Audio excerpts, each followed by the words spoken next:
কি বাংলাদেশের খেলা দেখেন না? বাংলাদেশের খেলাগুলো একটু দেখে আসেন। ক্রিকেট টিমের কথা বলতাছি। সবাই যে হতাশায় ছিলেন, ভক্ত সমর্থকরা যে হতাশায় ছিলেন, খেলা দেখা বাদ দিছেন, তাদেরকে বলতাছি বর্তমানে শ্রীলঙ্কায় কিন্তু পূর্ণাঙ্গ সিরিজ খেলতে বাংলাদেশ দল শ্রীলঙ্কায় আছেন এবং কি টেস্ট খেলতেছেন প্রথম ম্যাচ। তো আজকে কিন্তু দ্বিতীয় দিন চলতেছে। আজকে প্রায় বাংলাদেশ একটা বড় সংগ্রহ করছে, এখনো খেলা চলতেছে। 483 রান প্রায় বাংলাদেশ করে ফেলছে 8 উইকেটে। তো এই জায়গায় কিন্তু ব্যাটিংরা মোটামুটি ভালো করছে জন্য ভালো একটা সংগ্রহ বাংলাদেশ করছে। দেখেন, আমি আগেই বলছিলাম বাংলাদেশ ক্রিকেট টিমের ব্যাটার গুলা আছে, ব্যাটাররা যদি ভালো কিছু করতে পারে, যে কোনো ক্রিকেট টিমের যখন ব্যাটাররা রান পাবে তখন দেখবেন ওই ব্যাটারদের রানের যে একটা সংগ্রহ থাকবে, বড় সংগ্রহ থাকবে। যদি বোলাররা রান করে সেক্ষেত্রে আপনি ম্যাচ জিতাতে পারবেন না। যদি ব্যাটিংরা রান করতে পারে সেক্ষেত্রে ম্যাচ জিতা একটু সহজ থাকে।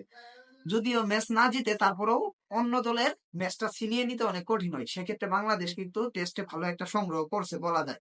483 রান করছে, তার ভিতরে নাজমুল হোসেন শান্ত 148 রান করে সাজঘরে ফিরে গেছেন।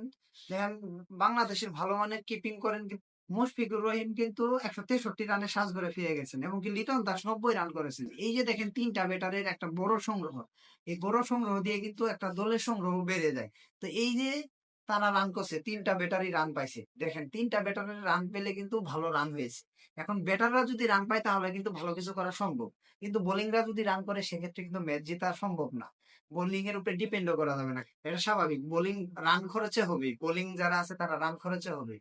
তো এখন আপনাদের কি মনে হয়, বাংলাদেশ বর্তমানে যে ধারাবাহিক ভাবে খেলতেছে, এই ধারাবাহিকতা যদি বজায় রাখে সামনের দিনগুলোতে কি ভালো করতে পারবে? ব্রাজিলের মতো কি কামব্যাক করতে পারবে? অবশ্যই মূল্যবান মতামত কমেন্টে জানাবেন। ধন্যবাদ সবাই।